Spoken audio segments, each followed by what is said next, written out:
Eagles and the Buccaneers, Monday, 8 p.m. Philly, a 3-point favorite on the road. When talking about the Eagles this year, I think I keep getting caught up with who this team used to be rather than what they've become.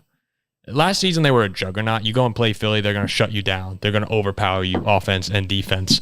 And I don't know where they went. I don't know where this team went. The defense is allowing 30.3 points per game over the past 6. That's second worst in the NFL. Jalen Hurts is banged up. A.J. Brown's banged up. They're getting embarrassed by the Giants in Week 18. This is just the furthest thing from the Philadelphia Eagles that we thought we knew coming into the season and for a little bit of the beginning of this year. Where now, for the first time all year, even before the Giants game, I was thinking they were going to figure it out late and head into the playoffs, potentially go on a run. This is the first time I'm looking back at this team saying, yeah, maybe we judged Nick Sirianni a little too early. Maybe we even judged Jalen Hurts a little bit too early. It's time to step back and think about who these Eagles really are. No better way to bounce back than go in and kick the crap out of a Tampa Bay team that's scoring 11 points per game over the past 2. Like, it's not like Tampa's lighting the world on fire either. But this is a statement here for Philly to say we're not dead. If they go and lose this game, there's a lot of questions in Philadelphia. Do either of you guys see? We'll start with you, Jack. Do you see Philadelphia rebounding at all, or just getting eliminated? I mean, it's funny because a part of me feels like the Philadelphia Eagles are now a little bit underrated in a sense, but I do believe that that Tampa at home wins this game. Philly is impossible for me to trust, and I don't know what's happened to them. Tampa's playing at home. It's a revenge spot.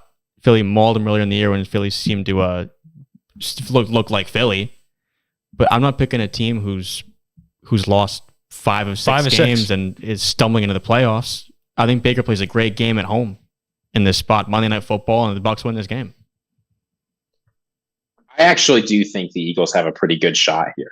I mean, here's the thing about the Buccaneers. You cannot run on them.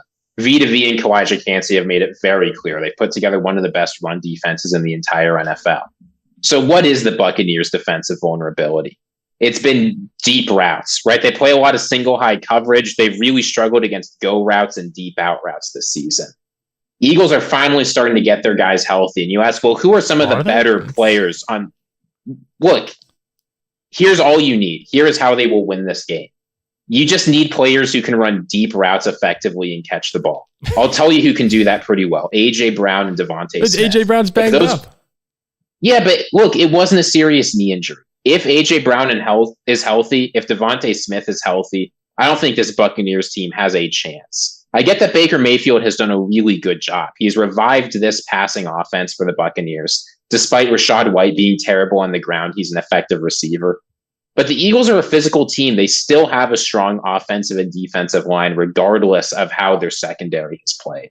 And when it comes to the playoffs, when you need to win games, an effective passing game with deep threats combined with strong lines is a formula for success.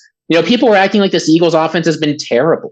They're not. They've been top 5 in rushing and passing efficiency all season. I get that it's not great and it's not what we saw last season, but it's not like Jalen Hurts has played bad. He's been hurt and he's still managed to get things done. It's the defense you have to worry about. So I honestly think that vulnerability for the Buccaneers is going to be too much. And as much as I hate relying on championship pedigree, because the Eagles are not the same team that they were last year, it's tough for me to pick against them, against a Tampa Bay team that really is lucky to be in the worst division in football. Okay, so you got Philly. Jack, you're sticking with Tampa. Ziggy, despite what I said earlier, and I do think if they lose this game, that's when you have to start saying, all right, what's going on here? I still think Jalen Hurts is really, really good. Sirianni, I'm not as sure on. But Jalen Hurts is a superstar in my mind still. And I'd be really surprised. Despite as bad as that defense has been, I think they're going to go in and take care of Tampa. I don't think it'll actually be all that good of a game. It'll be kind of a gross game to watch, but Philly will pull ahead in the fourth quarter and win this one comfortably, I believe. Tampa Bay, they've been a fun story. Baker's comeback has been awesome, but at the end of the day, in big games this year, they've just looked really bad a lot of the times. And I like Mike Evans, like the weapons they have, but Philadelphia, you're right. Not fun to rely on championship pedigree, but this team does seem to have winners on it despite the past 6 weeks of our lives. So I'm going with Philadelphia as well. Tampa Bay win would be fun, but what was that? Would that set up Philly and maybe you get them playing Dallas? Well, if Detroit there's wins, a chance, right? like if the Rams were to win, or the 7 seed, or no, Detroit would get Dallas. So you would need the Rams, the Rams Detroit, to win. yeah.